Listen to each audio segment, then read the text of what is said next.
I want his saying nothing about me. Man, 9 o'clock straight up. A little motivation there, Daniel. Don't say nothing about me. I don't want him knowing anything. I don't want him knowing nothing about me.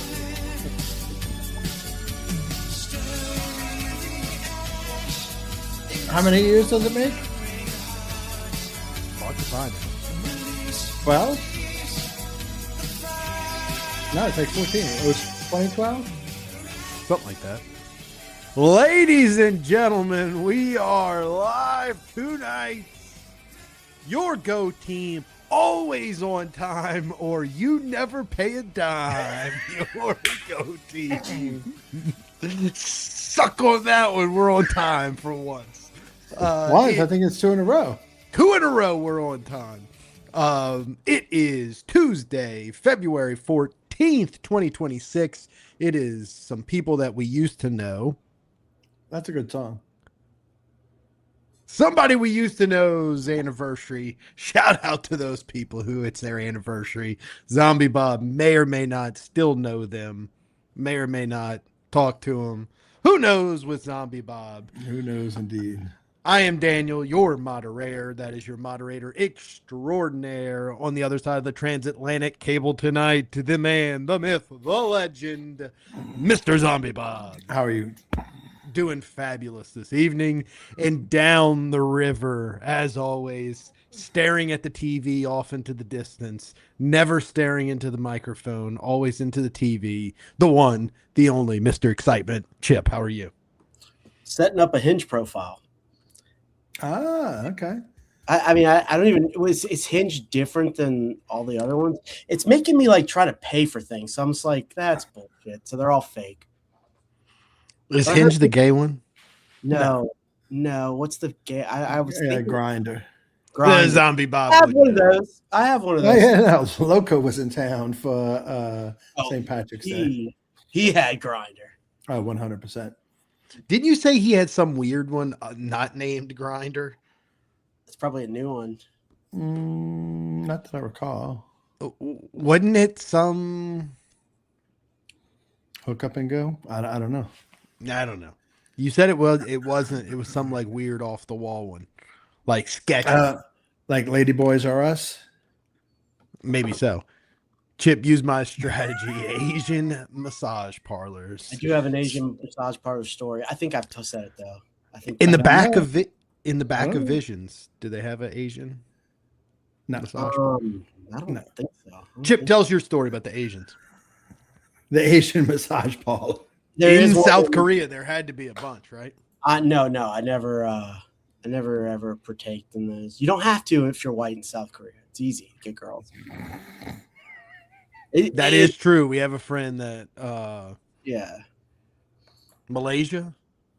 Yeah, I mean, in all those countries, it's easy for when you're. And I was pretty in great shape then, but I'm in pretty decent shape now. Friend of the program, Mr. Spotify's BFF. What is the difference in Hinge? Oh, we need to start Grindr. I'm sorry, I didn't mean to interrupt. Mr. Spotify's best friend says the worst thing about returning from Malaysia to the United States was that he actually had to try to get women, where in Malaysia they were literally falling all over him. Because he's American? He was getting the lady boys. That's probably why. There's probably a little bit of lady boys in there too, but he said it was so easy because he was just an average white guy in Malaysia. They were literally fawning over him. Really? Korea, they're all like girls with stiletto heels. Like it was pretty fun. I mean, but Mr. Spotify's best friend is now settled down. So, congrats. Yeah, congrats. I saw one of the clips. I don't know what Asian country it was. Older white guys that go hunting for significant others over there. But they're called LBHs, loser back home. Like, because you can't score somebody in the States, so you go over there to find someone. Not just saying I saw it. I'm not throwing that label at anybody or judging anything. Oh, I got sent there for the military. I didn't. Oh, yeah. No, I'm not saying that, Chip. I'm not insinuating you. We're not insinuating Chip is a loser back home. Not at all. You're a winner in our book, Mr. Excitement. Winner in our book. Yeah. 100%. 100%. No, I had a neighbor that I always suspected that was the case. Oh, okay. I know that neighbor. Yeah. That's all. I'll just leave it at that. Didn't Chip used to live next door to you? Yeah. But you're not insinuating Chip. Not insinuating Chip. This was all I've only been to one. I've only been to one. Well, Asian country like that. So. What's the score to the midweek game, Chip? 4-2. LSU. For who? Oh, I don't know why I had to say it. It's not like we're definitely gonna win or anything. I mean, but I think Northwestern's pretty good. Northwestern is pretty good. Their RPI is almost as good as ours. which is to say, not very good. Not very good, but good if you're Northwestern. Sure. Not good if you're LSU. Not good if you're LSU. Those little conferences have come around, huh? It's weird in college baseball because the Pac-12 no longer exists. You got to factor that in. Like UCLA's 33-2 on the season or something crazy because they play in the Big Ten. And it's like the Big Ten's garbage in baseball. And so it's like UCLA's beating up on all these teams. Those teams out west are now dispersed into other places. Conference realignment. College baseball is even suffering. It's like Fullerton's not good anymore, you know? That sucks. Yeah. That was fun. A lot of those kids from out west go to the SEC now. Not just LSU. The Fun Belt or the or what's this conference? Northwestern? Not the Sun Belt. Southland. Yeah. So you never know. Zombie Bob, I got to ask you a question to start off the evening here. You being our lady sports executive. I always never know what's coming. Okay. Yes. You're our executive for lady sports, not just for the LSU Tigers, but also for women's sports in general. I know you're a big advocate of advancing women's sports. So I got a question for you. Last night, did you watch the WNBA draft, and what are your takeaways? Well, Daniel, I guess jumping into that aspect of the ladies' night, scrolling down a little bit, you do know that Flo J. Johnson was drafted number 8 by the Golden State Valkyries, and then promptly traded to the Seattle Storm right there when she was reunited with, who's the assistant coach up there? Is it Pokey Chapman is the coach? Pokey got done dirty. I'll segue that in a second. Is Pokey there? I'm pretty sure Pokey Chapman is the assistant coach at Seattle Storm. But would it be a reunited if she never played for Pokey? No, but I mean it's LSU. You always got to find the purple and gold bond somewhere. Okay. Yeah, traded to Pokey. I'm a big Pokey Chapman fan. Okay, so there you go. So, all right, I said reunited, but in reunited in sense, Tiger on Tiger. How's that? Tiger on Tiger in the WNBA. Keep telling me about the WNBA draft, and I'll tie this all together. All right, well then, before the draft, you know that Angel Reese was traded from Tiger on Tiger from the Chicago Storm. Is it? No, it's not the Storm. Whatever Chicago is, she was traded to ATL for 2 first-round draft choices.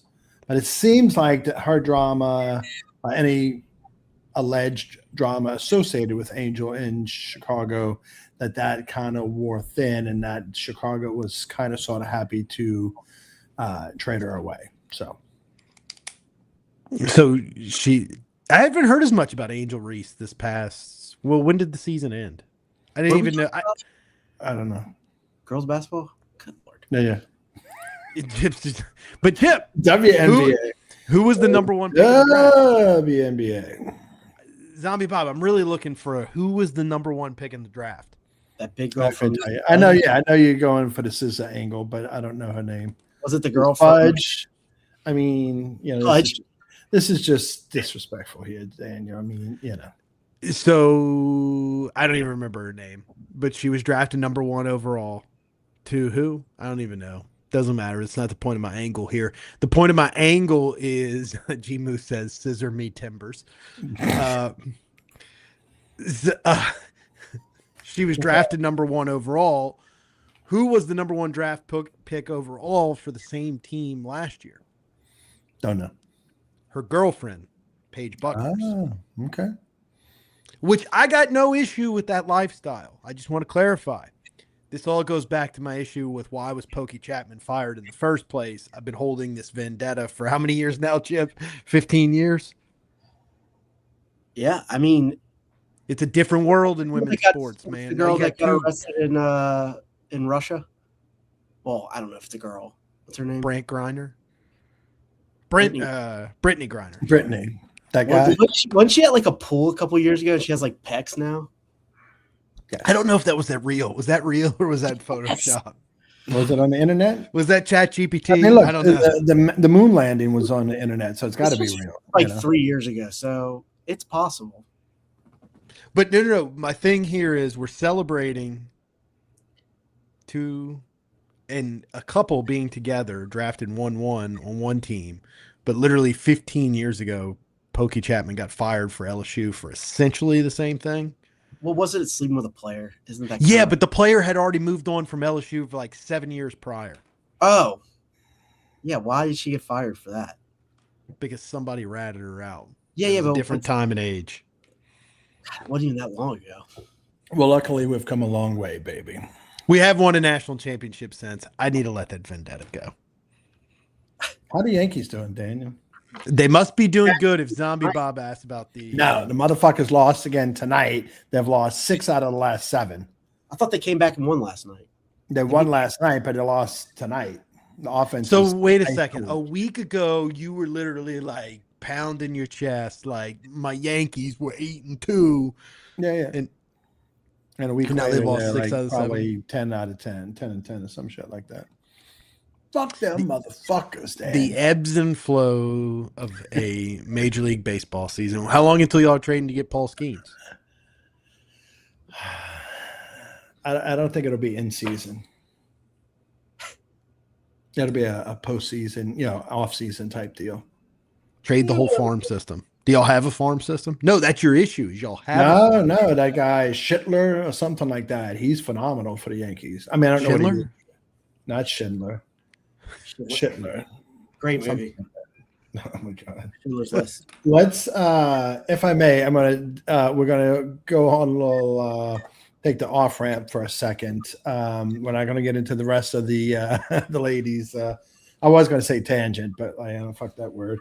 I want to shout out a friend of mine today. In the mail came the Brothers of the Sacred Heart alumni magazine. So Daniel, as you know, this encompasses St. Aloysius, your alma mater, Coriezu, and my alma mater, Brother Martin. Okay. Is Richard Simmons in that magazine that you're about to show us? No. Damn. But I was hoping a friend of mine who graduated in the class of 61 from Coriezu, not Aloysius. He was elected to the Tulane University Research Hall of Fame for his career, decades of research pioneering AIDS and vaccine research. So magazine came in the mail today, flipping through it, looking to see who I know, who's up to what, and this, that, and the other. So shout out to Mr. Preston for his work. Preston guy? No. In the field of public health and tropical medicine. So, yeah. Flipping through it as a good friend of the program, good friend of mine. And I just wanted to give him his flowers and his due for being inducted into the Tulane University Research Hall of Fame, which is up there. Did RuPaul go to Coriezus? No, he went to Aloysius. Oh. Just so we're clear. Yeah. So anyway, thank you for letting me take that moment to do a little shout out. I do have another topic I want to bring up, and I'm going to direct this once again at my main man, Zombie Bob. Yeah, but Chip, this is also for you, but I know Zombie Bob's going to take the lead on this one, so we might as well just give the floor to him to start with. On Twitter tonight, I noticed that, people that seem to be deep believers in LSU baseball, but also deep believers in religious aspects. It seems to me that they're very quick to just jump on other people's baseball takes. Have you noticed that and like put them down? Is there a weird subculture that I'm missing here, Zombie Bob, where like on one breath we're selling Jesus apparel, but on the other breath we're calling people morons and they don't know anything about LSU baseball, even though this one guy they're criticizing played college baseball? Well, Daniel, that's a fantastic question. And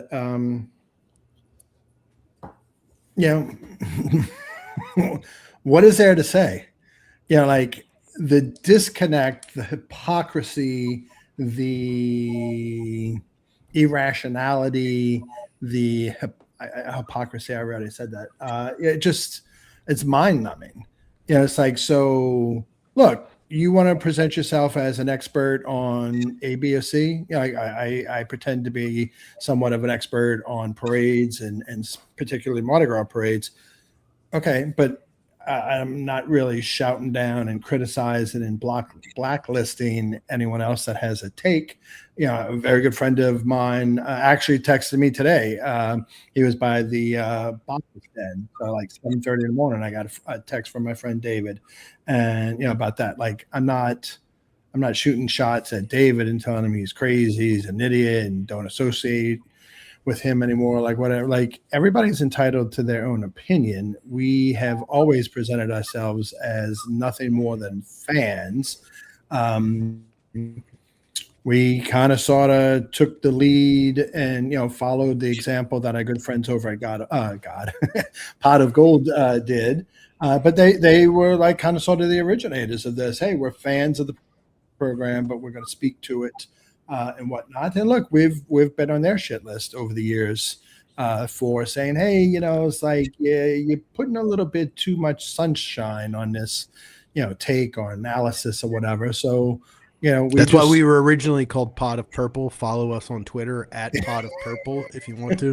The account's still out there, and Zombie Bob still runs it to this day. If the unvarnished truth about, and that's the thing, if the unvarnished truth about LSU sports, whatever sport that may be, makes you grimace, well then, don't follow us or whatever. But like we've talked about, this is like the kind of talk that you get around the the crawfish boil during this time of the year, or the tailgate during football season, or the family get-togethers during whatever holiday or whatever. If you're trying to blow shit up with firecrackers, Memorial Day, whatever. But for me personally, like let me be very clear. I am not criticizing anyone's faith or anything like that.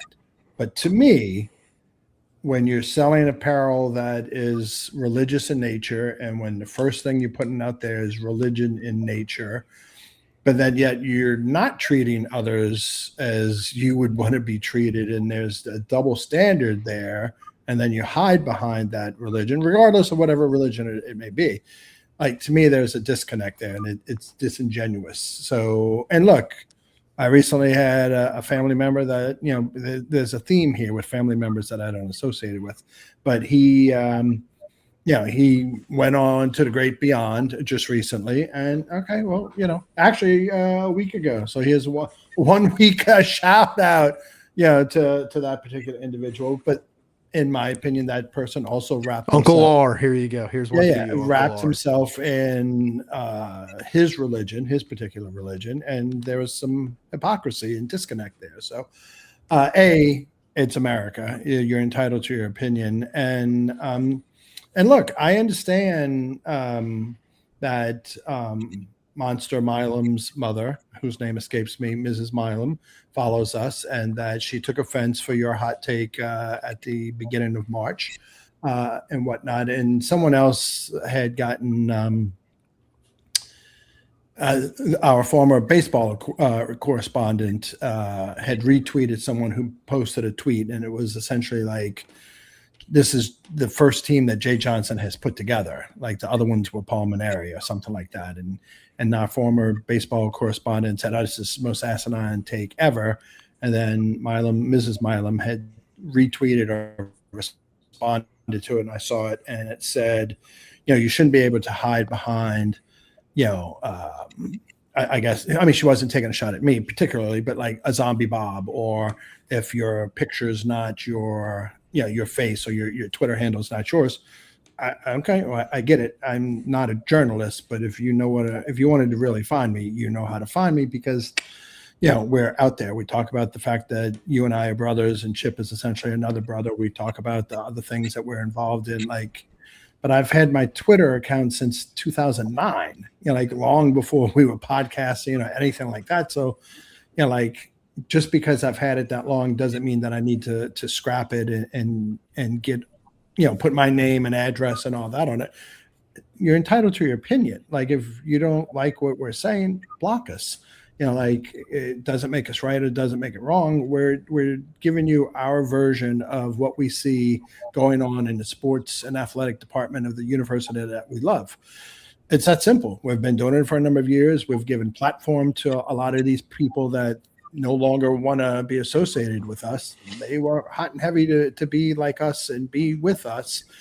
So again, long diatribe there. Well, yeah. Well, and I know I went longer than you probably wanted me to, but it's fucking bullshit if you get down to the end of it. Chip, do you? Oh, sorry, Tommy. No. If you want to be an asshole, be an asshole. Just own it, but don't pretend to be one thing and act like an asshole on the other side. It's disingenuous. Wait. So Milam's mom said something in one of your tweets? No. Wait, hold on. I was about to give you context on all this. No, I'm listening. Do you ever watch Inside LSU Baseball on Twitter? It's an account. This guy who went to Rummel. He's got a very New Orleans accent.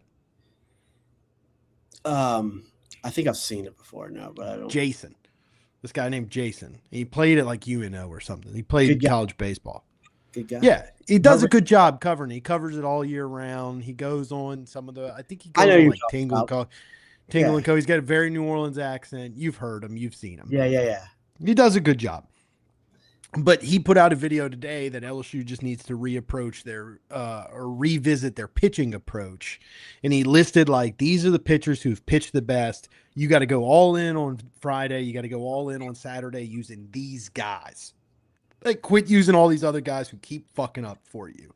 And in that list, he didn't say anything negative. He didn't pull a Daniel and shit on Stephen Milam like I did. He just didn't name Gavin Guidry. And so the same people that bashed us are bashing him because he didn't name Gavin Guidry as like one of the best pitchers on the team, which statistically Gavin Guidry hasn't been good this year. So like, that's his point. Like, you just got to adjust. You can pitch Gavin Guidry on Sunday. He didn't say don't pitch him. He just said, you got to go. If you want to make it to Omaha, you got to go all in and try to win Friday and Saturday each time. And these are the guys you need to use. But it's crazy to me that these same people that like want to be all hoity-toity about their religion and throw their religion in your face, like take personal shots at this guy because he disagrees with your fucking take on baseball. Right. Like, to say what Zombie Bob said in the Daniel way, go fuck yourself. If you're going to throw your religion in everybody's face, but then you're going to take personal shots that, oh, the guy's really good because he sits in a room by himself and he hears himself talk, or so. I don't even remember what it is. I'm paraphrasing. But though that tweet got me fired up. That's the context, Chip. Right. And look, if we would take it, I'm sorry, Chip, go ahead, brother. I mean, you're right. Gavin Guidry hasn't been great this year. I mean, he didn't say don't pitch him. He didn't say, he was basically insinuating use him on Sunday. Just don't use him on Friday and Saturday. He just came off from a year injury though, so it's like, what are you going to do? Yeah. I mean, still got time to get it. But like, I don't get what's so wrong about that take. Because you're supposed to hug them. Yeah, I don't understand. I don't understand the LSU baseball subculture that you have to like G-Moose said it earlier. The players shouldn't hide behind that BS that they are still kids because they make a shit ton of money now. All things are fair. And so like, yeah, shout out Milam's mom. You follow us on Twitter, but you only followed us because you wanted to call me names. Oh no, But look, like, we're not taking shots at her. Like we're thrilled that she follows us. You know what you said. You didn't call his character into question. You didn't call him names or anything. He has statistically struggled at the plate this year.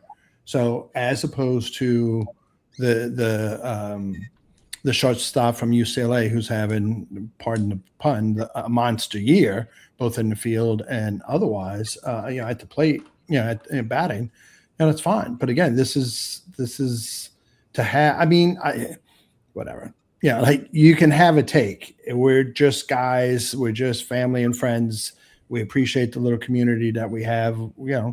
And shout out to Daily Joy.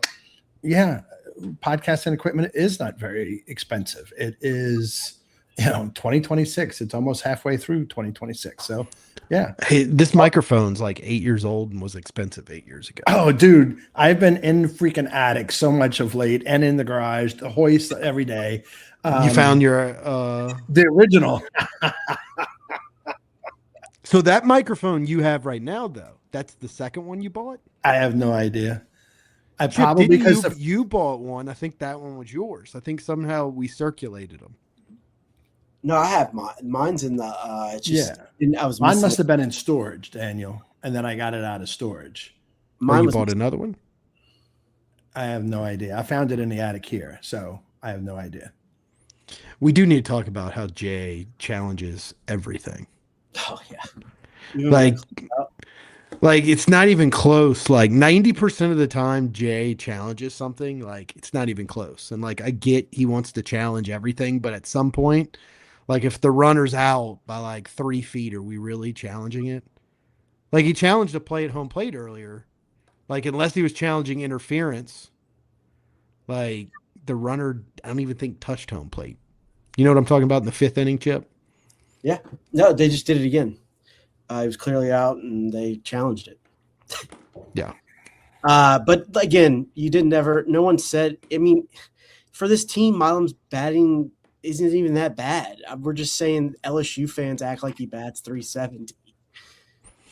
LSU baseball fans act like he's better than Alex Bregman at the beginning of the year. They needed to be called out. I'm sorry I was that guy that called it out, but there's literally threads that back me up and I know Tiger Droppings is not real life. It's as toxic as we are, right? Yeah, it's as toxic as we are, but there's literally threads after every weekend about how, man, he's great defensively, but oh no, absolutely. Well, there was a tweet out of the weekend with and look, props to Ole Miss. If you sweep LSU in baseball at Ole Miss, you get to do all the fucking hashtag just different that you want the entire weekend because they gave you that. They gave it to you on a silver platter. But there was an Ole Miss account. I didn't tweet it to you guys, but there was an Ole Miss account that said, "Hey, look, out of everything that I saw this weekend, Milam is unbelievable defensively." That's what you said back on March 3rd. That's exactly what you said. At the plate, not so much, but certainly, defensively. So I mean, he's okay for our team. We're that bad at the plate that he is probably one of our top hitters. Chip, G-Moo says, "Don't be sorry, Daniel. Never crawfish. Take your stand. We got you." Do I ever back down, Chip? If it's like a far left liberal woman, yes, you'll back down. That's it. See what he does to me, man. See what he does to me. But I want to go back before we move on. I'm kidding. Chip yells at me all the time that I never admit I'm wrong, even when I'm dead wrong. Because I'm never dead wrong. That's why would I back down if I'm never dead? Zombie Bob, do I ever back down when I'm dead wrong? No. No, I want to go back. Listen, I'm the man who's not afraid to have hot takes on the front end. No, absolutely. I want to go back one thing and then we'll close the book on this. We're not taking shots at anybody's religion, but by the same token, We're not doing internet detective work. Except Scientology and Xenu. Well, no. But what I'm saying is, As Chip at Visions says. I like that name. right. But what I'm saying is, we didn't go snooping around, deep dive, internet detective work to figure out, like what this person's religion was or where they attend church, and then we put it out there. It's on their page. It's on their podcast. So, like, don't put it out there and then have the audacity to say, Don't throw your religion out there, right? And then take personal shots at somebody because of a baseball take, right? That's my. But don't say, "How dare you question my religion?" We never. You the one that put that flag up, not us. So like, don't fly the flag if you don't want commentary on it or anything like that, especially when your behavior and your actions are so contrary to the apparel that you're selling and the. Maybe we need to start selling some Scientology shirts. Well, we need to talk about that, Larry. Where's our merch? G Moose. I've been training at work, man. Got a lot going on. I thought you had number 2s and number 3s to do all that kind of shit. I'm training a new number 2. So like literally. What's wrong with your number 2? No. A number 2 in a different department. Oh, okay. Like I'm training a new department head and it has to be me, but it's fucking like I'm so fucking swamped and behind right now. I hear you. That's why you see limited action from me on Twitter right now. Notifications are off. I check Twitter like twice a day. Okay. Anyway, moving. Queen Pizza says Catholics are the most judgmental of all religious people. Just saying from experience. Yes, in my experience, I would actually say, listen, I got half my family's Baptist, half my family's Catholic. Then they all go. Well, nowadays everybody's righteous gemstones and goes to non-denominational laser light shows. However, nothing's more judgmental than, not all Baptists are this way, but those Baptists that pretend like they don't drink, but then they're really the heaviest drinkers that you know. See, like at least Catholics are upfront about it. Well, and Chip's Baptist, so I can say that in front of Chip too. You see, I wouldn't have realized. No, I'm Episcopalian. Oh shit! I thought, but you used to go to a Baptist church. I'm not Baptist. I mean, I guess it was Baptist based, but I mean, it really wasn't. It was just non-denominational. But it wasn't a laser light show.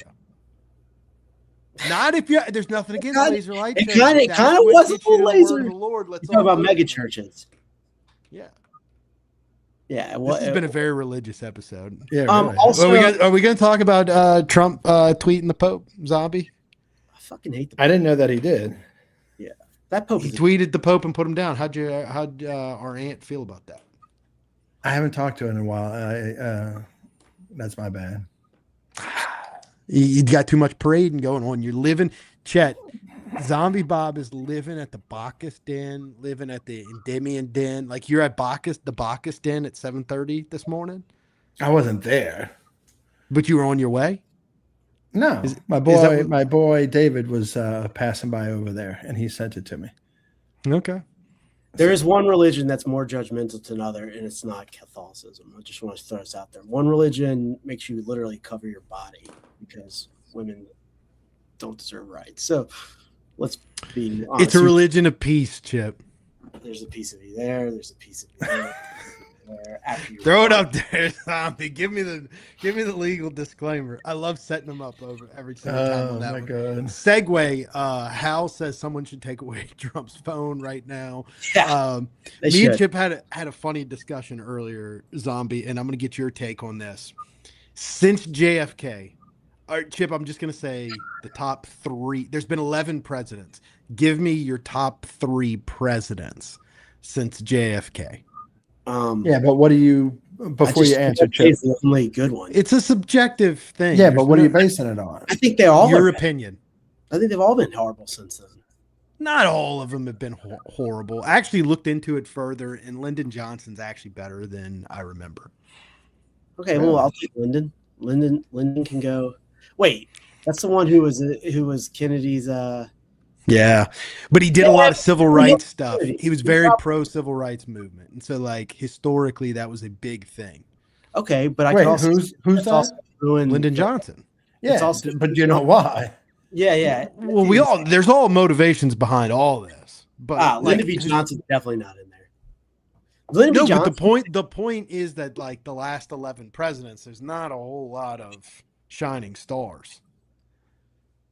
I mean, people have said that Reagan was the best president of all time, Reagan, I said, was definitely top 3. but he did. Gimu says he killed Kennedy. He did. He also, fun fact about Lyndon B. Johnson, he used to shit with the door open and do interviews. It's a man's man right there. I kind of. Well, he also had a penis that was about this long. Oh, dude, there's no doubt. 100%. Zombie Bob, give us your top 3. I can't come up with a third. And this, so that's what me and Chip were arguing over. And I'm like, Chip, there is no third. This is, and look, you can cancel me yet again. The most fun is Trump. Because he says, like Hal said, take his fucking phone away from him. He's not presidential. Hal, I don't know if I've told you this story. My son, on Saturday, January 2nd, 2016, my son was taking civics class in high school. He wanted to go see Donald Trump at a rally in Biloxi, Mississippi. And that rally was populated by people that you would expect to see at a Trump rally in Biloxi, Mississippi, right? And I texted a friend of mine after we left, and my friend's in New York, and I said these 5 things. And the last thing that I said about Trump was, he's not presidential, but he's fucking funny as shit. He is funny. Oh, we killed him. He's a great comedian. He died like a dog. La babuka bazabi. I died like a pig. Like, he's fucking hysterical in that regard. I understand he's the president of the United States. There's all kinds of shit associated with him. But from a comedy standpoint, I fucking love Trump because he's so anti all the other fucking bullshit, right? Number 2 would be Reagan. Number 3, and I'm going to go out on a limb with this one. Slick Willie.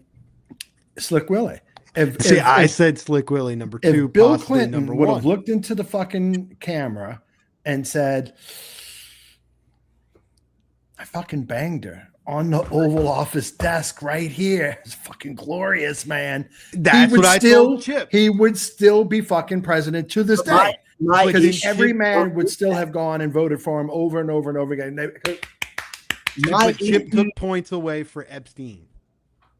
Say again? Chip took points away from Bill Clinton because of Epstein connections. But my point was, he wasn't fucking little boys. Didn't I say that too, Chip? I said that too. I mean, but like either way, I mean, children are off limits, whether they're little boys or little girls. In my opinion, on anything, yeah, it's bad. But it's all bad. If 1% of that's true, it's bad. Fuck. I used to think W. I remember W at one of the Olympics, right? He might be the worst.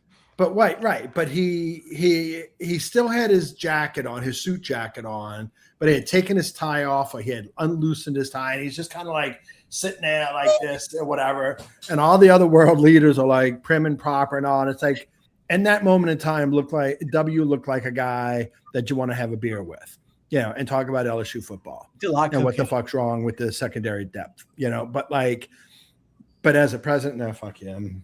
But again, everything went down in flames for W. I've said 1,000 times, if the 3 of us were making a movie and we call up Central Cast and we say, we need an American president, they're fucking sending us Barack Obama, super cool, very intelligent, articulate, like the best of them. Like he was the prototypical Hollywood, American president. Yeah, so. I'm not a fan, but like, I think he brought. There's a lot of bad military things he did. A lot that is hurting the world right now. Now, is it all him? No, it has some of that has to do with his Secretary of State, who Camp also loves. But yeah, I mean, if Obama would have ran on what he claimed he was running on, I would probably like him because it sounds. But we're not a political show, so we don't have to dive deep into like that. Trump. Like Zombie Bob is saying he likes Trump because of Trump's personality. We are not a political show. We're not doing like analysis. I like Barry's personality. Oh, Obama is like the guy you want to hang out with. Yeah, can we all agree on that? Cool. Barry's. Absolutely. Because like you sit down with Trump, you're not getting a word in, and you're just going to hear. That's not true. Like, listen to who's the guy Friday nights? Bill Maher? No, what's the guy on? Yeah, Bill Maher, right? Yeah. He had dinner with Trump and got vilified for doing so. But he has said several times. He said the thing that struck me the most was what a good listener Donald Trump. Maybe I'm wrong. I'm not saying that you're. Now look, I myself am a terrible listener because I'm just looking for the point where I can tell you a story and then boom, boom, boom, boom, and I take over the conversation. Yeah, but he married a guy. He married a guy. Barack Obama. Oh, no, I don't know anything about that. But we're not a political show. We can make those jokes. But like Trump, the fucking American president. Okay, all right, we'll take a question. Who are you with? Yeah, this is Daniel, the moderator extraordinaire from the Geaux Team. Oh, fake news. Yeah, you're terrible. You're terrible. How do you not like Monster Mile? Fake news. We're not answering that question. He took an answer last week, and he goes, yes, fake news CNN. It was hilarious. I do know a guy who's an avid CNN listener. No, but now he's a fan of CNN because CNN had a poll that 100% of MAGA was still behind him. So now he's a CNN guy. Who? Trump. Oh yeah, because somebody bought CNN. Yeah, he's a narcissist. Yeah. He is. All right, so now let's do the other side. Worst presidents of the last 11. Can we just don't go into the reasonings. Have fun with it, like Zombie Bob did. Chip, it doesn't have to be that serious. No. What was the guy so Ford was Jimmy Carter's who you're. Yeah, and then Jimmy Carter second. Well, Ford wasn't that bad. Ford pardoned Nixon and never had a chance after that. Yeah. He's an idiot though. Do what? They say he's an idiot. Well, it was really the best thing for the country, but he took the fall for it. Because did you really want the president on trial, Nixon? Yeah, it was all bogus anyways, though. As Chet said, he may or may not have been set up. Yeah, I mean, there's like... I know, he was totally set up. Yeah. The problem is... fucking set up. That means Nixon was probably really good. If the CIA has been trying to kill or control every American president since JFK.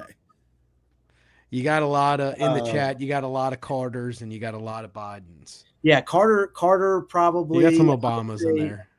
See, I got Obama pushing top 3, and this is where Chip got. I mean, but it's just a pander. It's all good. Well, no, because there's nobody else. It's like Clinton, Reagan. Who else?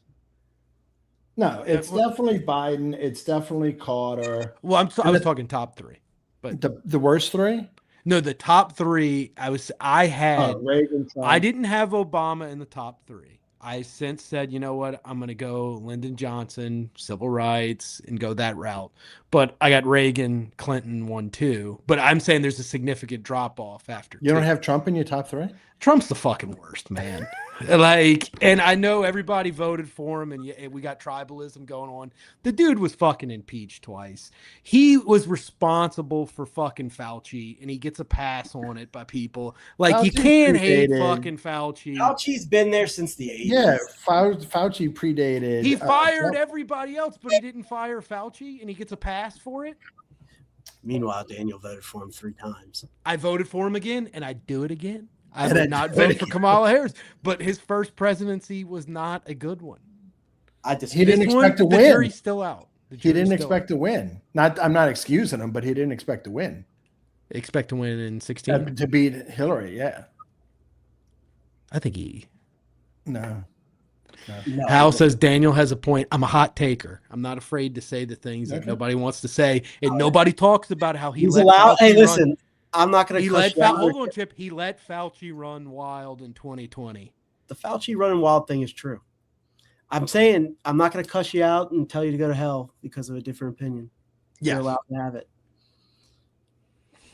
And that's the thing. If he would have reeled in Fauci, I think he wins in 2020. Well, except for the 18 million extra votes. Yeah, but then Trump's like Okay, you got Biden, the worst of all. But I'll also sit here and say Biden's the fucking worst. Jeez, I forgot about Biden. Biden was dead. He was the weekend at Bernie's. 100%. He was dead. Yeah, So Biden is always going to be he's far and away the worst. And Worse than Carter? Yeah, Jimmy Carter was actually a nice guy. He was in over his head. Like the guy just wasn't. Billy Beer.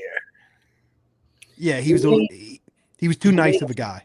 He put a Landry a part of his cabinet, for Christ's sake. So I'd probably go Biden, Carter. Trump. There's some bad ones in there too, though. Trump's down there. He's not close to the top three. All right. Trump turned himself. No, I'm sorry.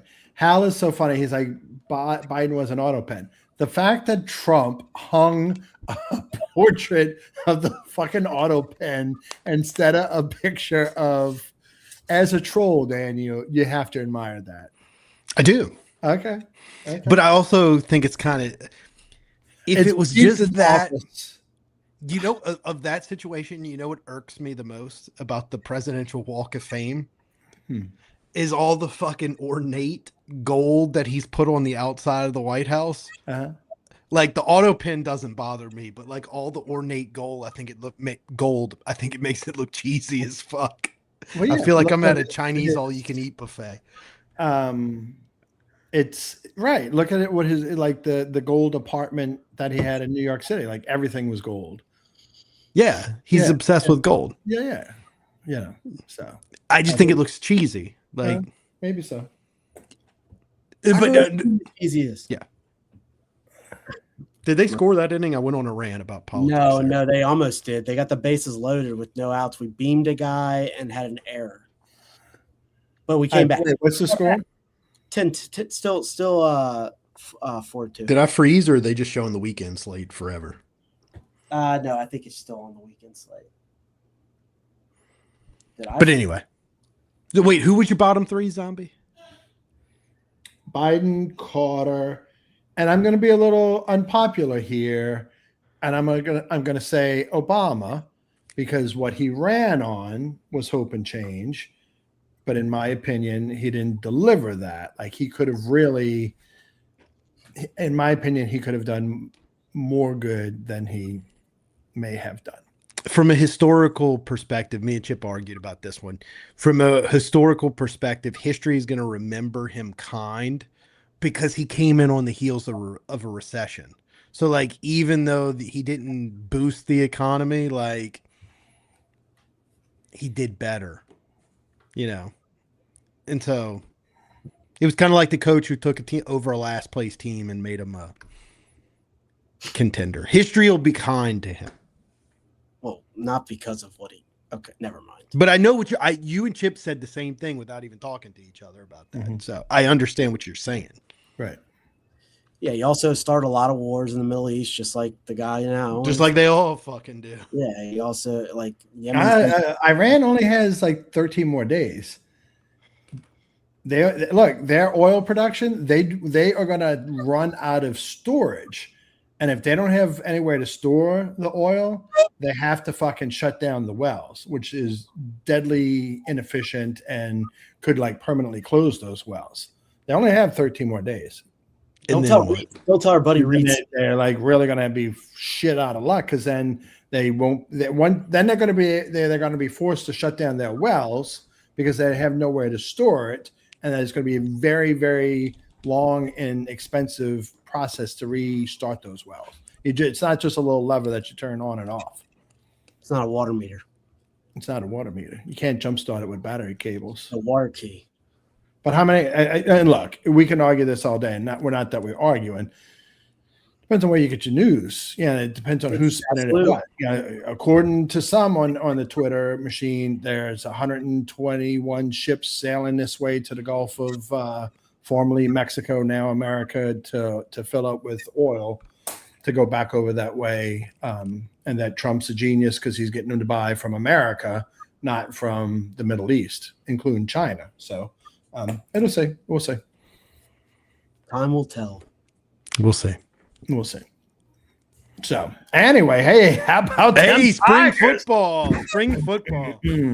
After we just did a political segment for 15 minutes. I thought that was fun. After a religious segment for 20 minutes. You gave a 6-minute diatribe just to start it off with. Hey, when I was in England, where I wasn't in England. Where was I? I was in Poland with that 7-minute field report last December. Yes, Zombie Bob loves a good 7-minute speech. So does Mrs. Zombie. Actually, Mrs. Zombie and I were talking about the Saints in Paris, and she's like, she did her taxes. She's got a pretty nice tax return coming. I'm like, oh well, you can pay for Paris since I paid for the Christmas markets last time. And she said, well, I'll pay for the airfare. I'm like, well, what about the tickets to the game? And she said, I didn't think we were going to the game. I'm like, the fuck are we going to Paris for? There's surely no other good reason for Paris. God. Absolutely. It's overrated. Not at all. But with that said, this is my funniest part about going to Paris. What restaurant did me and the wife enjoy the most? Zombie Bob, do you remember the answer to this question? Cafe Amelia or something like that? Viva Amelia, I think. Yeah. That was a good meal. That was a good meal. Did you go there too? Yeah, Trey and Jordan and I went. Because the best Italian food I've ever had in my life was in this small place the size of like this office, right? Yeah, just awesome. Yeah. So I will. Yeah. Oh, shout out! New hire right here, or newer hire right here. Shout out to Megan here in the chat tonight. So nice, Megan. First and foremost, welcome. Make sure you like and subscribe. Document that you like and subscribe. Get all of your family members to also like and subscribe, and bring that up at your performance evaluation with Daniel whenever that may be. That's right. Should be quarterly. Should be quarterly. I don't do quarterly. No, it's a lot of work, Chip. Yeah, but your minions, your squad leaders should be doing. She's the newest addition to the squad leaders. Yeah. So I know what department she's now in. Yes. Yeah. Don't say too much because somebody else might be listening. I'm with you. So, Zombie Bob, if you catch my drift, I got you drift. Drift. Megan, welcome to the team. Spring football, Zombie. Last episode, you're sitting here, you're telling us we have no injuries through fall camp, and then today, what gets announced? After on his second interception, Andy, right? Sucks. Was it Achilles? I thought it was Achilles. What did I say? You said ACL. No, it's Achilles. It's just as bad. I mean, it's worse, man. I think Achilles might be worse. Now, what's his first name? His last name's Andy, right? Aiden Anding. Aiden Andy. All right, but is it true or is it not true? I saw two different things, that there's still a cornerback in the portal that LSU reached out to, but then I saw a different report that said that somebody in the portal, cornerback, said that he's been visiting SEC schools, namely LSU and Florida, but both of those institutions said, no, that's not true. Well, I don't think schools can comment on somebody that's in the portal, right? No. I don't know. Well, I mean, everybody knew Lane went to go chase down Sam Levitt. Yeah, but the school can't officially say anything. So, I don't know. But I know we're thin at cornerback. And thin depth-wise. Obviously, you know who your starters are going to be. It would have been nice to have Andy, though. Yeah, you need depth. But I think he was pretty good, too. Yeah. I mean, by all accounts. I just blame Zombie Bob because Zombie Bob sat here and told us. Yeah, you put the scrimmage and there was no injuries. And in reality, there was an injury. We just didn't know about it yet. Well, we had our press credentials yanked away from us, Daniel. So, we could have been. Do I need to go get mine out of the car and just handwrite mine? I think. Yeah, it seems like it. But then also wear your meta glasses when you do that. But then also practice is now open to the real press, not the fake wannabe press like us. But it's now open to from here on out. So the offense had a day today after really kind of stinking up the joint on Saturday. But they do a fast 6 or quick 6 or something like that. The first 6 plays are 1s on 1s, 2s on 2s, and then they go. The offense, I don't know if you heard this today, the offense was so bad the first 3 plays that Lane Kiffin's like, we're done. Next segment, we're going to the next drill. We're done with this shit right here. Now, later in the day or later in practice, subsequently, the offense did pick it up and did well. But Longstreet was running with 1s more than Clark was. So Clark has struggled, I would say, this is my opinion, with the speed of the game at the SEC level. He struggled. He had 3 interceptions on Saturday, but Longstreet was running more with 1s today than Clark was.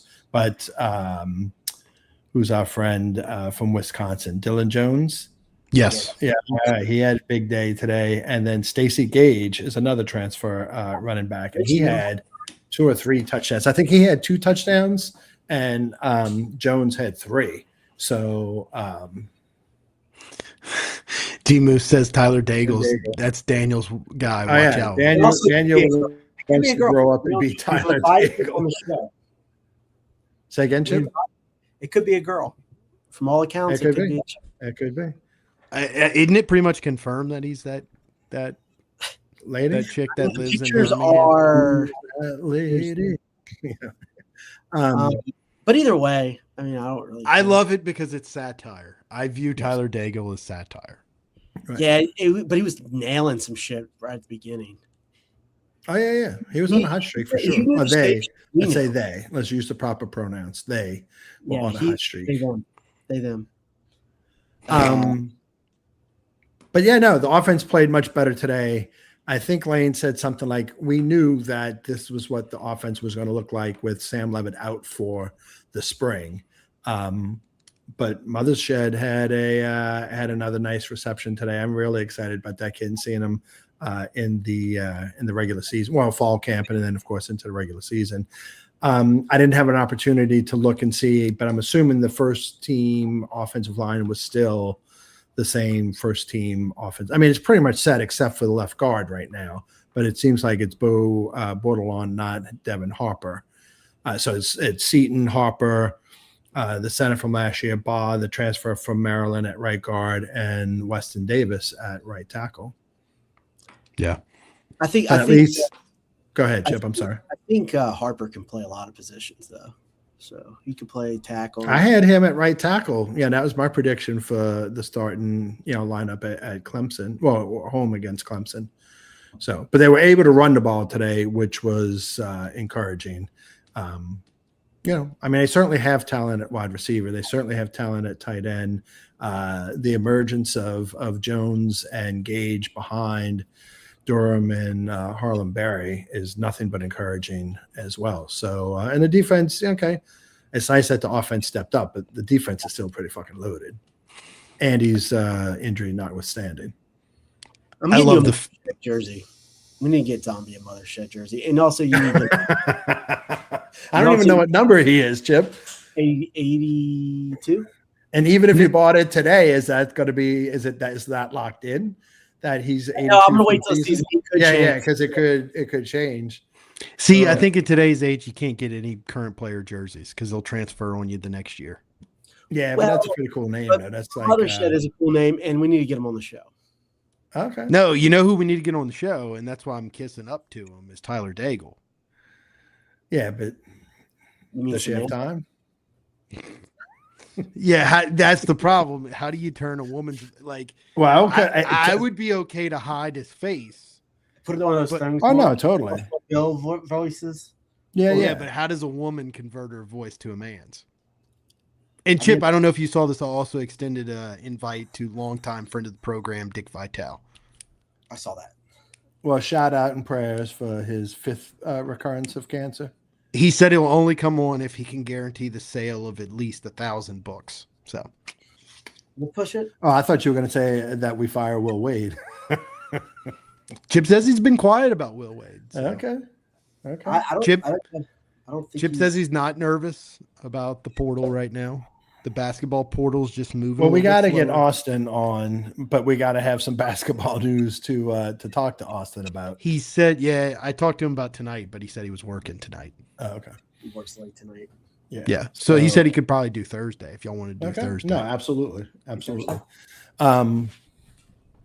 So that was pretty much offense bounces back today in practice, but we should get more information now that Lane has opened up the remainder of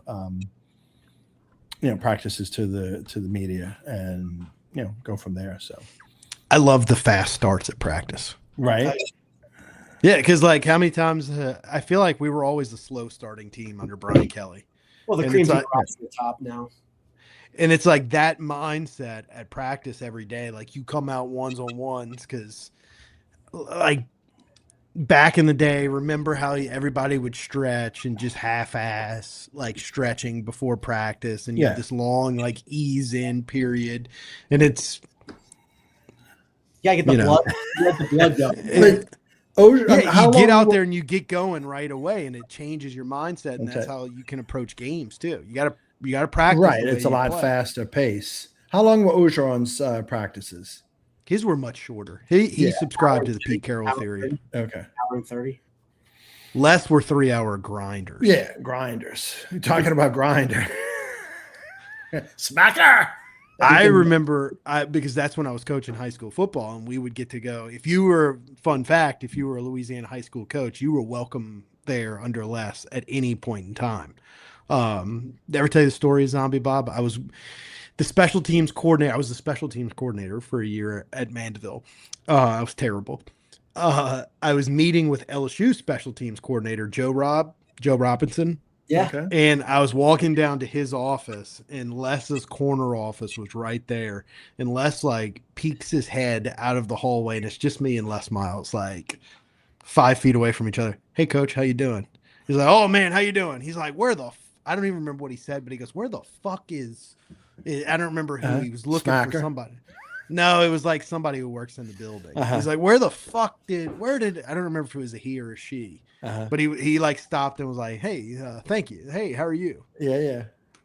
Les was very personal. Like, right. Les is like a Donald Trump. Crazy, says the weirdest fucking things, like a personality, right? And we've talked about that. Like Louisiana loves their coaches and their politicians crazy as fuck.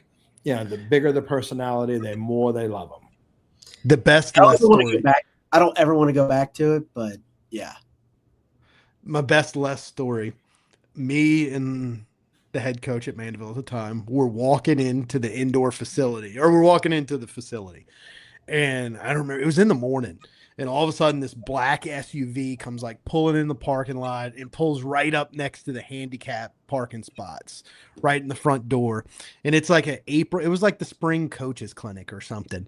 And the door to that SUV pops open, and this guy jumps out and goes and looks at the two of us and goes, man, what a beautiful day it is today. And it was fucking Les Miles. Like just kicks the door wide open, jumps out the SUV. Man, what a beautiful day it is today. Let's go eat some grass. Hey, what was the reporter or the media guy who was like the old guy? I think he's from Lake Charles. Maybe. Jim. Yeah, Jim. I don't remember his last name. What do you think about that nice piece you got on the side, Jill Arrington? He's like, well, you know something, Jim? He's gotten – I think I forgot what he said. He goes, there's nothing better than a Saturday. Man, I haven't done a Les impersonation in a while. The joy of victory there with your brothers after the game. And Ted, his name was Ted. And Ted, I'll tell you, being interviewed by beautiful ladies at the same time is a pretty good feeling after a victory. So is that a good answer for you, Ted? That's what he said, something like that. What's it like being interviewed by? He sounded like an Ole Miss judge. What is it like being interviewed by a piece of a fine-looking lady? Like, was it Erin Andrews? Yeah. It's like in like 2012. Yeah, was it fine lady like Aaron Andrews?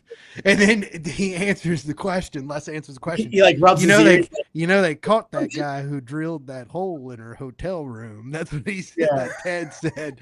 And Les goes, "I'm not talking about that." Yeah. Fun fact: I don't find Aaron Andrews to be all that attractive. I never saw the whole. Best Aaron Andrews. Yeah, she's pretty cute. Is she like the most beautiful woman of all time? No, I think it's like. Well, I shouldn't say this. This will be controversial. I think it's like Livy Dunn. Ooh. Yeah. You don't think she's attractive? I think she is attractive, but I'm saying you're not saying Aaron Andrews is not attractive. You're just saying she's not a 10 out of 10. For me personally, no. That's how I feel about Livy Dunn. Yes, I'm saying she's attractive. I don't understand the elite appeal. But if one of you dated her, I'd be like, wow, you're dating a 10. Yeah, your buddy brings that home. You're like, damn. Right. Yeah, I think whenever Marshall Henderson, because she like did something to Marshall Henderson, and then her boyfriend got arrested for like drug trafficking or something. One of the hockey players, he's like, Aaron, I just want to let you know, like, I'm gonna keep my mouth shut. Marshall Henderson was a white basketball player, by the way. But he was a white basketball player at Ole Miss. But he was like, all right, but he was hilarious. But there was the hit piece on Russell Shepard when he was a senior, and like 5-star, and he didn't really live up to the hype, and this and that and the other. And Les took exception to it, and I used to be able to do it really well, and I don't remember the whole quote, but he's like, he's a damn fine player, and if you see him on the street, you go up to him and give him a kiss on the lips if you're a girl. Give him a kiss on the lips. If you're a girl. How did Les pull off all those fucking games he pulled off? Because he fucking won. No, but how did he do it? He did everything wrong in a lot of those games, and we still pulled them off. When was somehow. the time we did a fucking fake field goal or fake punt? I mean, we probably did a fake punt, but I mean, like 3 times a season we ran successfully a fake field goal, it seemed like. Yeah. We always ran fucking fake field goals under him. We did. And they would the ball would the ball would literally bounce his way, right? Yeah, fortune favors the bold and the fucking cocky, Daniel. That's Will Wade's favorite thing is he says chance favors the aggressor. Okay. Is the Will Wade thing. Yeah. Fortune favors the bold. No one will ever understand what I went through in 2009. So it's almost unforgivable what Les did that day. So at Ole Miss, is that what you're talking about? In the national championship, 2009. No. Oh, that too. But before that, for me, I mean, dude, that was. You talk about being in front of the fan base where our boy Bloodworth knocked one of those dudes. He would have knocked one out that day. Talk about I'm getting like cussed out by every Ole Miss frat boy, called just every name in the book. But Les clock it. Yeah, clock it. So it was such a Les game. And then the next year, people stopped watching the Tennessee game and figure out we win 40 minutes later. I can't game, right? Yes. Yeah. I can't tell my story of the 09 Ole Miss game on the podcast. Dude, I was there. It was awful. Zombie, I'll tell you afterwards. You probably don't even remember. No. I do have one other thing before I forget. Zombie Bob, you were talking about how you called in on signing day to see if a quarterback signed. Mm-hmm. And me and Chip had this discussion because I'll be honest, when you told that story, I was wrong? I do think you're wrong. I think you were right about you. Obviously, you were calling in your time frame was correct. Chip, correct. Me and Chip had a conversation yesterday about this, and we think we know who you were talking about. I don't think it was Rohan Davey. And Chip brought up a name or brought up a quarterback, and I remembered his name. It was a guy that was from Louisiana. Bird. Was the number?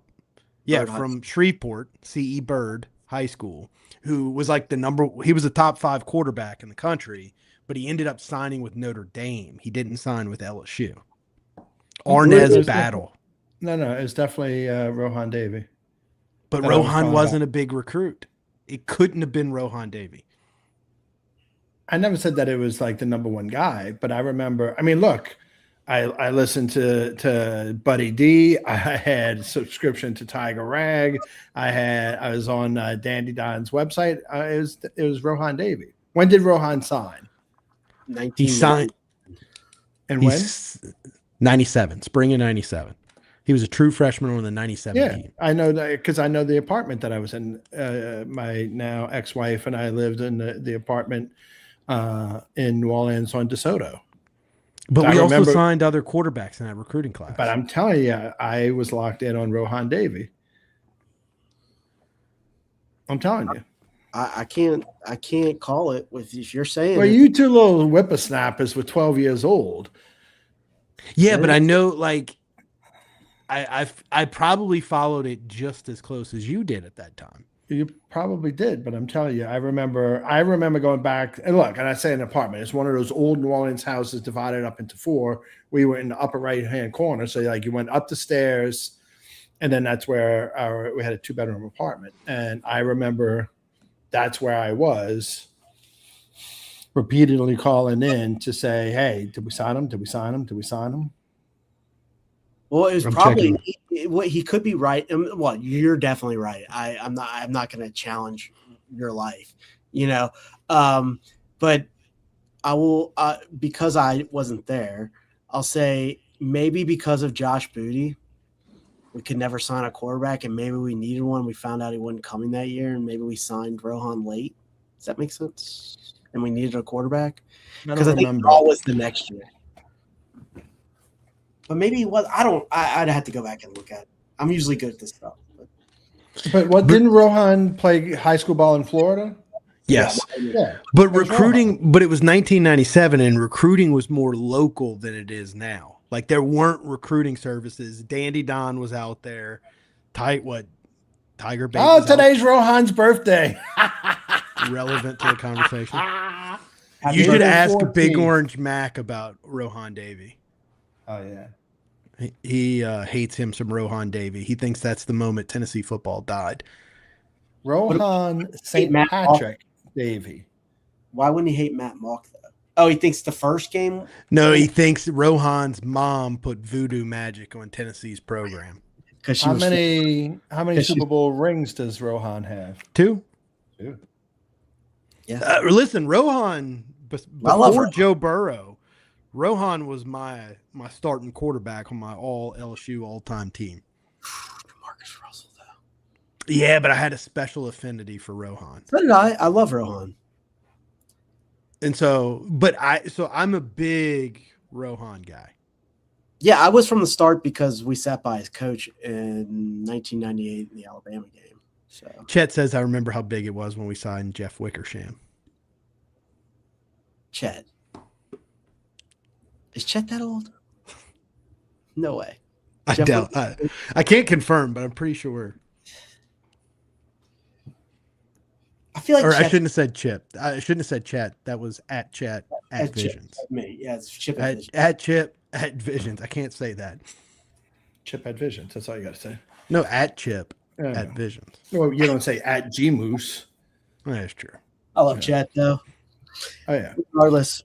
But wait, Chip at Vision said earlier that his other account was locked out for 8 days. That's his YouTube account or his Google account? Must have said something about the Jews. Hey, speaking of which, Lon has been freed. Shout out to our friend Lon Phillips Sullivan for being freed from Twitter jail.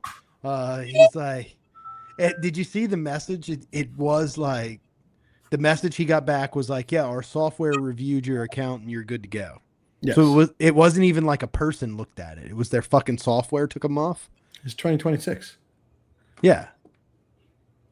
So tell me, tell me the Mossad didn't get him. I just should leave this. We need some new. I think it was BB got to him. That's who I think. Old Benjamin. La, la, la, la, la. Megan, if you're still here, don't forget to like and subscribe. So, anyway. So, how about a nice little segue into ladies sports?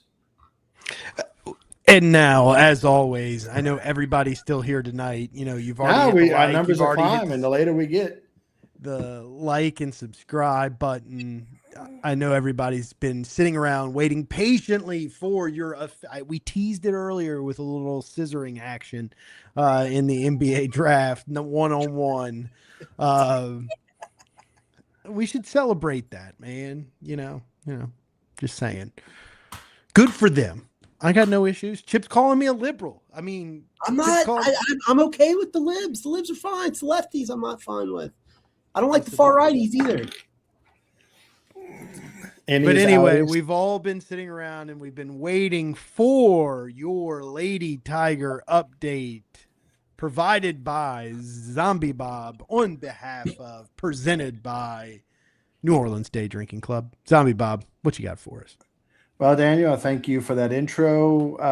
We've already talked about the NBA draft, well, the WNBA draft. So we're going to skip over that. We're going to start with the number 2 ranked lady gymnastics Tiger team. As you well know, as you've been listening to our reports on, and first off, my this is for both of you. My Twitter feed is flooded with female sports, college sports, particularly. We know. That's because you keep fucking tagging us. Volleyball. I get so much stuff about beach volleyball, I cannot even retweet it. Sometimes I just send it to you guys. All right, but we're talking about gymnastics. As you know, Thursday, the 16th of April, is the Elite Eight, the semifinal championship for the NCAA gymnastics for the ladies. LSU is in a tough bracket. So there's 2 semifinal brackets, 4 in each. The top 2 finishers in each bracket, those 4 advance to the Final 4 national championships. LSU's in the bracket with number 3, Florida, number 6, Georgia, and number 8, number 7, Stanford. The other bracket. Does it end on Sunday? Is it Sunday's the last day? I don't know if it's Sunday or Saturday. Yeah, okay. It ends this week. The Final 4 is like the next day, right? No, this weekend will be the Elite Eight paring it down to the Final 4. And it was 2 weeks since the that's a good question, Chip, and I'm sorry that I don't have the answer to that. It was 2 weeks from the Baton Rouge Regional that LSU advanced. So I don't know how much time is between the Elite Eight and the finals, but I'll get back to you on that Thursday and Saturday. Thank you, Hal. So the other bracket is number 1, Oklahoma, UCLA, Minnesota, and Arkansas. So like I said, the top 2 of those each bracket will advance to the Final 4. Forbes, if you've been reading Forbes of late, had a really nice article on Kaylin Chiao. NCAA champion, quote, NCAA champion, SEC all-around champion, and the number 1 ranked gymnast in the nation, and she's only a sophomore. She's deadly. Like we've talked about it all season. Her vault, the beam, the all-around competition, the floor exercise. Her vault stick rate is a whopping 83%. She has earned 9.9 or higher on all of her vault routines this year, all but one. And so she's just amazing. We talked about her perhaps when she finishes her career at LSU being the most decorated LSU athlete of all time. That's a good one. Yeah, we talked about all that. Now, gymnast Connor McLean, she fell on the bars in the Baton Rouge Regional and injured her arm. She is day-to-day heading into the Elite Eight on there. So start Saturday. So we're of course, pulling for and hoping for and expecting, because we're spoiled.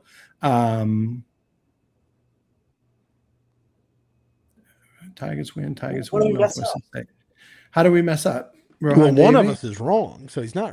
He's right. Dr. John's right, because I believe him. That's what I'm asking him. Either Zombie's right and me and Chip are wrong. Well, I think Zombie's right because he's. What did I? All right, doctor. Good doctor. Tell us how we're on. I'm telling you, I remember being in that apartment, calling in. I still lived in New Orleans. I moved to San Diego in '99, so it would have been '97 or '98. With Rohan, he would know. Dr. John's wouldn't ask. Arnez battle was '99. Yeah.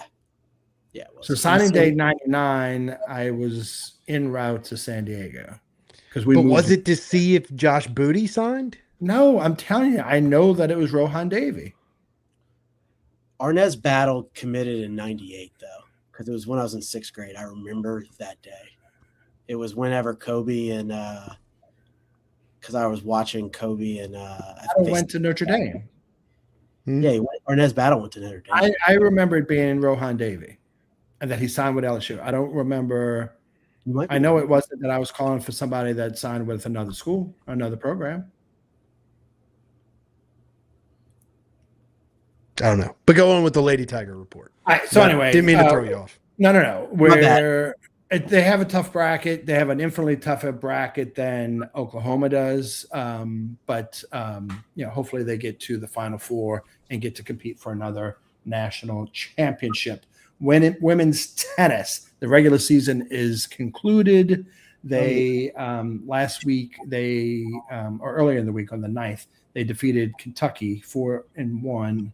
4-2-1 on the road, and then they were home this weekend and they lost to number 19 Tennessee, which was a bit of a shocker because, as you know, the women's tennis team is ranked 12th in the nation. So they concluded the regular season at 15-8. They were 8-7 in conference, and now next up is the SEC tournament in Norman, Oklahoma, that starts actually today, the 14th through the 18th. Moving next, we talked about basketball, the WNBA. Did we talk about Flo J being the third LSU women's basketball player in a row to be drafted in the first round of the WNBA draft? Did we talk about that, Daniel? We talked a little bit about the WNBA draft, but I was more focused on if she was the third in a row, who were the other two that were drafted in the 2 years prior to that in the first round?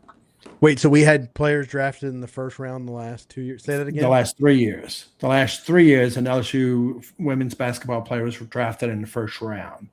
Flo J was the third. Well, what's her name from the girl? She was pretty attractive. Anissa Morrow. Hal said it. Anissa Morrow. And then Angel Reese is obviously. But didn't what's her name get drafted in the first round and not make the team? So it should be 4 years in a row. Why am I thinking Angel Reese was 4 years ago, 4 drafts ago? No, Angel Reese was 24. Yeah. So who was out of those three? Who was the highest drafted? Angel Reese. Anissa Morrow. Anissa Morrow. I don't. Actually, even know. You're both right because they were both drafted at number 7 overall. Well done, gentlemen. All right, moving along. Our favorite part of this segment on Wednesday night. The Sandy Tits. The Sandy Tigers. They are currently 12th ranked in the nation in ladies beach volleyball, 17-13 overall. We told you that they were off for Easter weekend. This past weekend, they were home hosting the Battle on the Bayou. Shout out to our friend Lion Up LeBlanc. We haven't seen him in the chat recently. I got to get with him about some 3D printing things with the hype chains. But they went 4-0 at the Battle on the Bayou. The LSU Sandy Tigers did. Central Arkansas, Texas A&M Corpus Christi, Texas A&M Kingsville, and your Southeastern Lions in Hammond, USA. Up next, the 17th and 18th, which is this weekend, the Gulf Front Invitational in Clearwater Beach, Florida, hosted by South Florida. It's LSU, who's ranked 5th. Florida State ranked 5th. No, LSU's 12th. Florida State's 5th. I'm sorry, I'm going too fast because I want to get to this point. Daniel, the Florida Gulf Coast University volleyball team and Mercer. Do you know Florida Gulf Coast University, their mascot? Isn't it like the Seahawks or something like that? No, it's a bird. It's a bird. I know that they're blue and green. It is an eagle. Eagle. And do you know the student population of Florida Gulf Coast University? It's probably more women. No. What's the how many in the Native American? No, the enrollment. I was surprised to find this out. It's probably very high, I would assume. Yeah. Schools are big. 16,000. Yeah, Oh. yeah. I mean, that was if UNO still had a student enrollment of 16,000, they wouldn't have to be changing their colors and moving back to Louisiana State University, New Orleans. But 4th and goal, Pod. How are you, sir? Good to see you. Like the later we go, it's all good. But anyway, that's where the ladies are next time. They're currently. Oh, look at my boy! I knew you weren't paying attention for a reason. The lady Sandy Tigers are 10-3 at home, 1-2 away, and 6-8 on neutral sand. I was surprised that neutral sand had that many competitions or invitationals. So that's it. That's ladies sports in a nutshell for this Tuesday night, April 14th, the year 2026. Austin, if you can do Thursday, let's do Thursday. I know you're watching. You said, yeah. Dr. John says, I think Rohan Davey was 1999 after Saban threw Josh Booty's folks out of his office. I can confirm off the top of my head because there's video. I'll never forget. There's video. It's the ESPN broadcast. You can see Rohan Davey on the sideline of the 97 Florida game waving a towel. We're number 10. As a freshman, 1998. Davey was a backup for Herb Tyler and Craig Nall. There's a name I hadn't heard in a while. Craig Nall. And no playing time. Doctor, I sat by his coach in 98 Alabama game. So he graduated high school in 97. So maybe he graduated in 97. He was on the season. He was on the team and he redshirted in 97. Yeah, he was number 10. I'm 100% sure. I'm looking at Wikipedia. He graduated high school in 97. Yeah, you graduate in May. Back then, kids didn't do spring football, early enrollees like they do now, but he would have been on campus in August of 97. No, as a freshman, 98, he was a backup. As a sophomore, 99, junior, 2000. He redshirted in 97. He was number 10. I'm 100% positive. All right. Well, then I'm telling you, that's who I was calling in the hotline for. Well, that's what, if you're saying 97, that adds up. That adds up. That's what I'm saying. Because Arnaz Battle was 99. So we are wrong on Arnaz Battle. And if you were in San Diego, then it can't be right. But Arnaz Battle committed in 1998. I promise.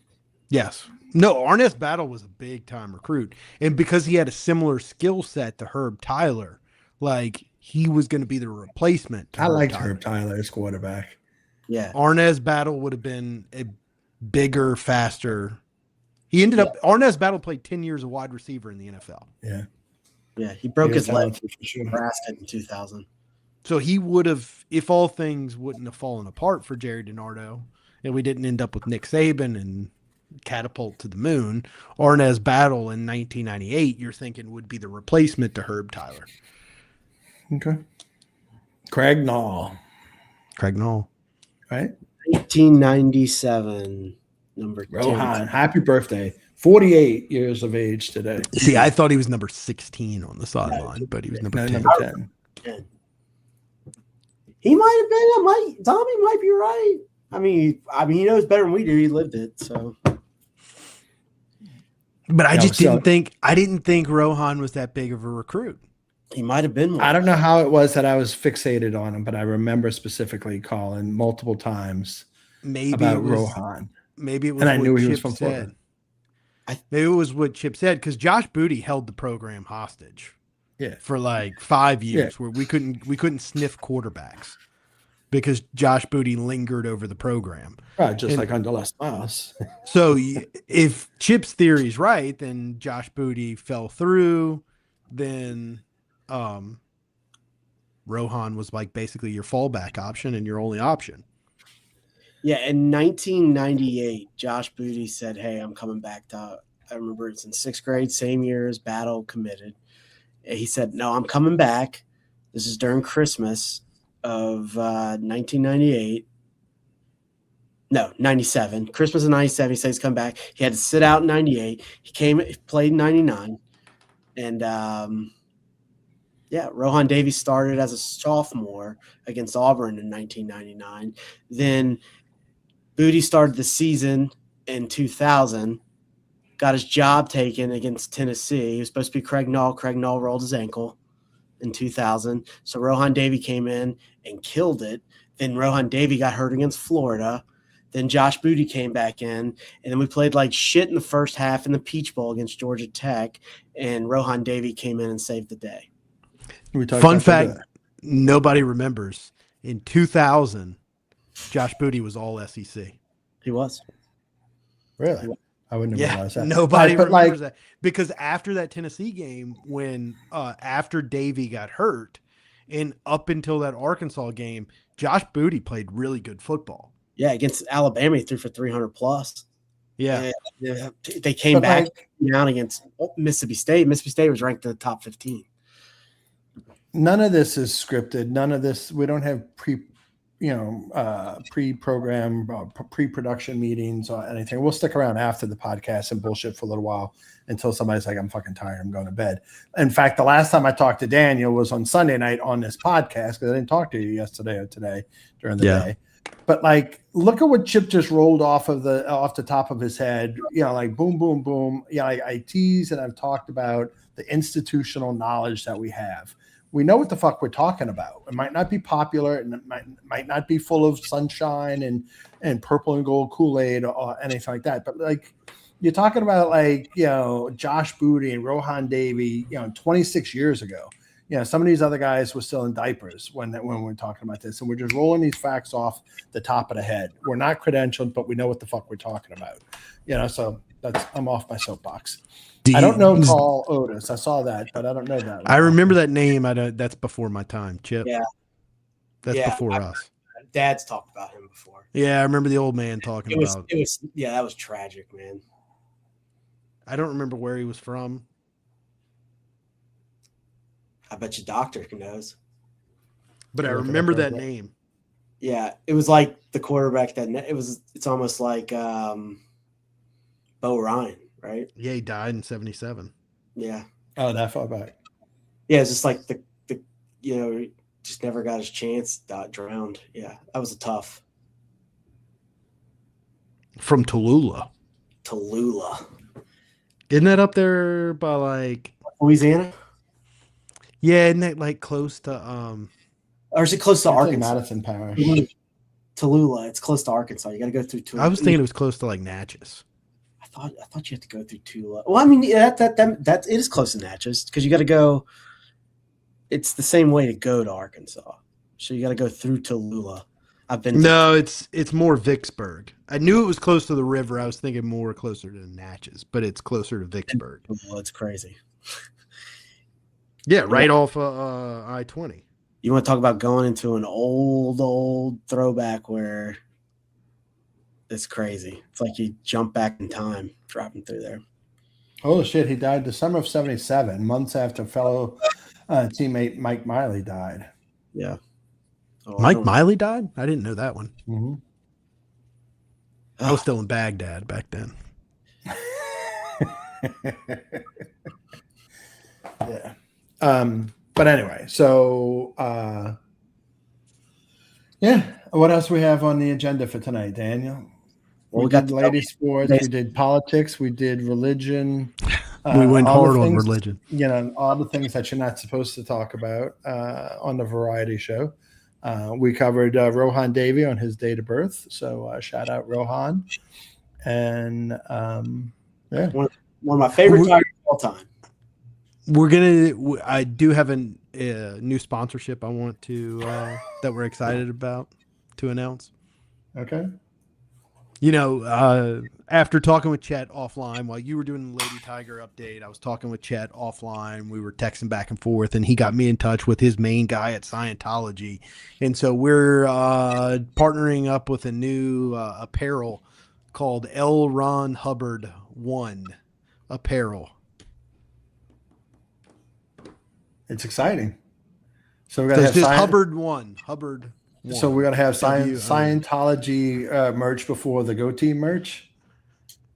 Yeah, we got to get the Geaux Team merch going. Hey, who was the really pretty girl that was Scientologist? She was on King of Queens. I like Oh, Leah yeah. Remy. Leah Remy. Emmy. Yeah, my girl. I just saw her. Like, I think she just graduated college, or she just did something. I just You saw know, her on Twitter. Hell, Scientology church has a really nice looking church. Chet says really leap into the other dimension. Um, they have a super nice church on Airline Highway in Baton Rouge, but I never see any cars in the parking lot. wait, there Of course, is one in Baton Rouge? yeah, it's like right off the interstate on Airline. That's what that is? Yeah, it's like a really nice building. They have a lot of nice things. Supposedly, they have so much money, the Church of Scientology, because they blackmailed a lot of people. Supposedly, they blackmailed a lot of people into like giving up property. Good Lord. Well, Yeah, I knew that I saw her. She tweeted and she pinned it 3 hours ago. Her tweet is, "I graduated. I earned a Bachelor of Arts in Sociology, not Scientology, sociology with a concentration in psychology, summa cum laude. 5 years ago, I started this journey with an 8th grade education, and even that was from a Scientology school where critical thinking was discouraged and the quality of instruction was subpar, to say the least." So she graduated from NYU with a Bachelor of Arts. So congratulations. I liked her. I'd like to make a motion. What? Can we, the Go Team, can we purchase a Scientology e-meter? So like during the show, we can have our hands on the e-meter so that we can do a Scientology audit while we're live. What does that mean? You got to look what's into this? this, Zombie Bob. You got to have an e-meter. You never watched the Scientology documentaries, did you? I did. I don't remember it. Well, I need to go rewatch it. So the whole like basis of it is like they basically hook you up to the e-meter and you like hold it and it's just like this little thing that goes back at this needle Like a that goes truth back. detector? Yeah, it's like a lie detector, but they record you. But like the meter does nothing. And so it's just Is it like the machine? Essentially the machine. And so they're just recording you telling your deepest, darkest secrets, which it's probably therapeutic for a lot of people. So Sure. like people buy in because you're releasing like your inner demons. But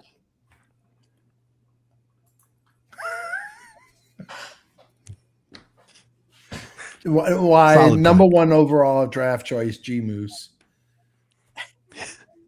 I love Genius. I'll give you an e-meter reading. Man, Had visions. Had bad. visions. Well, that's like those things. Why you need the e-meter and that whole shit. It's just like those TikTok reels. You know, we listen but we don't judge, and then you share your deepest, darkest secret, and you know you can't judge me because we listen but we don't judge, and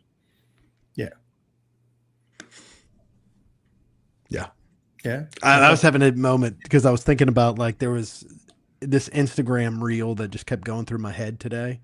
You ever see the ones where it's somebody at their office at work and they're just like at the end of their breaking point at work, but it's just them singing "This Little Light of Mine, I'm gonna let it shine." Like that was me all day at work the last 2 days because I'm just like trying to fix some shit that's been wrong and I'm like trying to unravel stuff that doesn't make sense and I'm just sitting there at like my breaking point. So when you said that, I had a flashback moment. Okay. When you're at work and you just want to blow the place up but you're trying to stay. Let's go back to Scientology. L. Ron Hubbard's book Battlefield Earth was actually a good book. It was a good read. John Travolta and underrated actor Barry Pepper were in the movie, which was pretty awful. But the book was a really good read. Yeah, that's what they say. I know a guy. Okay. It sounds like, can I get a waterbed for a 45%? Is that at the pawn shop? Can I get a Ford Taurus for that too? A Ford fully loaded. Fully loaded full pennies. I got full. Hey, is Megan still in the chat? Megan, are you getting full bennies with Daniel's company? full bennies, a 40 a waterbed financed at 45%, and a fully loaded 1996 Ford Taurus. Like, I mean, who's Station fucking wagon of Who's fucking 1996 a dragon Ford. wagon, right? That's what the old man called it. How many of those did he have? Chip, did 2. you ever see the old man's Ford Taurus station wagon? The dragon wagon. wait, he had a waterbed? No, he didn't have a waterbed. That Wade He had a hammock. He had a hammock. No, Angry Capri definitely read the books by L. Ron Hubbard. Can we agree? Yes. Can he read that? Yeah, can he read? The old man did not have a waterbed. The waterbed was 3-year Letterman? Yeah. 3-year Letterman on Twitter. And he has a fully loaded station wagon. No, he has a fully loaded Ford Taurus. But the old man did have a 1996 Ford Taurus station wagon. Actually, it was probably like a 93, 94, somewhere up in there. Yeah, it was used. Good car. That's what we used to tailgate out of the back. Carl Dunn jumping in the chat with the final score. Carl the cat. We broke the losing streak. What if we'd have lost 5 in a row? Well, you saw that 0 for 4 last week. 0 for the week was the first time that's happened under Jay Johnson. I'm surprised. What did they say? It only went back like 2018. I'm actually surprised it doesn't go back further than that. But it was almost like exactly 6 years ago. It was like the week of April 20 something or other in 20 because I think they lost to Tulane in South Carolina. Yeah. If you need something notarized, just hit up 3-year Letterman. A notary is not a joke, man. I remember them getting swept in 2018 against Vandy and then losing to like Nichols or something. Yeah. Yeah, no, the Dragon Wagon. But how many did he have? 1 or 2? I thought he had 1. I thought he wrecked it. He probably did. Yeah, I think he did wreck it. Mm-hmm. Yeah, because then he got Green Ford. Well, it wasn't Big Al's car. It was Big Al's husband. Yeah. What was the Ford? He had a Ford. And then he wrecked that one too because the brakes went out. The brakes went out.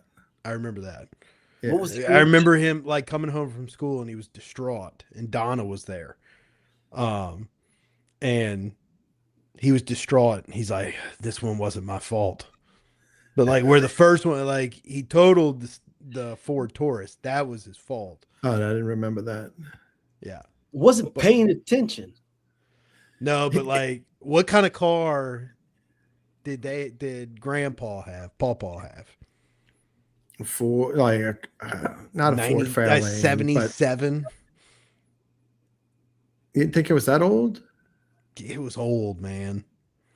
It couldn't have been a 77. It was Might old. have been from the 80. I don't know. It was old as dirt. Because I remember when the old man totaled that thing, when the brakes went out, that thing was a dinosaur. He was driving around Baton Rouge in that thing. Mm-hmm. Well, because the Ford Taurus was a nice car. But I thought he got the Ford Taurus after Grandpa passed. No, he had it during that. Well, when Grandpa passed away, I had to drive to Baton Rouge to go get the old man because he had no vehicle. And that's probably when he got the car. He would have been without that car then? Yeah, because that was sometime around 95, 96. Okay. Because he was living on the brakes went out on Grandpa's car, Chip at Visions. That one I remember. Something like the state trooper watched it happen or something, and he's like, I know that the brakes went out like I saw it type thing. Yeah, but, everybody at the intersection saw it like he couldn't stop. Right. I wanted to say it happened on Jones Creek in Baton Rouge. Yeah. And like he was going through a stop sign or a red light, and it like literally wouldn't stop. Yeah, but I had I don't know if Daddy called the house because it was weird. Well, we knew that Grandpa was in a hospital, so like he called the house in the middle of the night, and I think Angry Capri and your other sister answered, and I all answered the phone at the same time. We all picked up a different landline at the same time, so then I had to go to. Oh no, that couldn't have been that because I wouldn't have lived there. I don't know. Long fucking time ago, man. So anyway, we're an hour and 44 in. Full bennies, man. Full fucking bennies. If you're still with us, we appreciate you. New graphic for you, Zombie Bob. Thanks to little Chat GPT action for you. Yeah. That's awesome. So like and She's subscribe. the only NCAA gymnast to have ever gotten a perfect 30, 3 10s, and only 3 events entered. There you go. She's phenomenal. She is phenomenal. Yeah. All right. So another practice on Thursday. Gymnastics start Thursday. Did we talk about the fact? No, I didn't. I skipped over. We got to go back to women's sports. I skipped over softball somehow, some way, and we won tonight. No hitter. LSU, perfect game. No, not a perfect game. Or a no hitter. No hitter. I thought they're actually playing pretty well, right? The softball team. Swimming. Softball is ranked, and softball is odd because there's 4 different rankings. So they're anywhere from 15th to like maybe 20 or 22. So it's 17th. They're 29 and 14 overall. Jaden, and we've talked about, and I'm not exactly sure how to pronounce her last name. It looks like Heavener, Heaven ER, but I'm not sure if that's how she pronounced it. Havener, I don't know. Heavenier. She tossed her second career no-hitter in an 8-0 win over that team from Lafayette. They swept Lafayette on the season, ULL. They've won 5 out of the last 6 there. It's LSU's 3rd shutout of the season. It's her 3rd shutout of the season, the 8th of her career, the 48th shutout in program history for LSU. It is she had a perfect game, I said, but she had a perfect game in her college debut in February of 2025 when she pitched against Charlotte. So next up, they're home this weekend versus Ole Miss. Last weekend, they took on Arizona. They missed the sweep on Sunday. They took the first 2 against Arizona. And then last Tuesday night, they beat Central Arkansas 9-1, their 10th run-ruled game of the season. So that is the softball that I forgot to talk about earlier. So, ta-da! You know what? You're spoiled. We are spoiled. Well, it was something like it was Lane Kiffin tweeted that this week, right? That out of all the LSU sports men and women, there were only 2 teams that are not ranked nationally, and now one of them is going to be baseball. But so it is just different. And how's that boy Al Bloodworth? Is how's he being charged? Is he released? That's another one we need to invite on the program. How's our GoFundMe for him going? We have friends and family of his reaching out to us, confirming that he is okay. And that the full story will be released. You know, they purchased standing room only tickets. And then the security guards directed them to go sit in the student section. So for the most part, they had a good experience until the end. Okay. So he was set up, much like Sharon Moore at Michigan. Did you see all charges were dropped in his case? I thought he got 18 months probation. Well, then his stalking charges were dismissed. Oh. She was not a victim of stalking. There were things that were left out of the investigation, and she was not as innocent in the whole thing as originally portrayed. Oh, of course not. Yeah. So maybe we can get him on the program. Or we after Dickie V. Or we can get the Snow Bunny on the program. Legal disclaimer. She is. Respect to him. Oh my God! All right, the good doctor, Carl, G Moose, Chet. No Chance tonight, right? Yeah. Chance says he was protesting you, Zombie. Really? Why? The best part is Zombie always believes my jokes. Oh. The Queen, of course. Austin, I mentioned. Hal, of course, Megan, first time, long time. Come and see us another time. So we appreciate y'all as always. Look for us on the Twitter machine. Find us, like us, subscribe to us. We certainly need it. When we have evil forces aligning against us. E-meters will arrive on Thursday, so that way we can audit all. What is the interest rate on that? I mean, are we better served to get the shirt printing machine at 45% interest? Let me see. Can I get an e-meter on? Well, good doctor. We've talked about that. Actually, Ward Manuel graduated Brother Martin 2 years after me. I played ball with him at Brother Martin. So, Shot. Yeah. So, actually, I saw him this Friday night. I'm not able to attend. This Friday night is the Brother Martin alumni seafood dinner, alumni only. But I saw Ward Manuel last year at that event because he was elected alumnus of the year. So, hopefully, Richard Simmons will be present this year. He's passed away. What's it called? In memoriam? Sure. You took Latin for 7 years. You should know that. Yeah, something like that. In memoriam. And so I've only got one last thing to say. Zombie Bob, Chip, and good night, Mrs. Calabash. Wherever you are.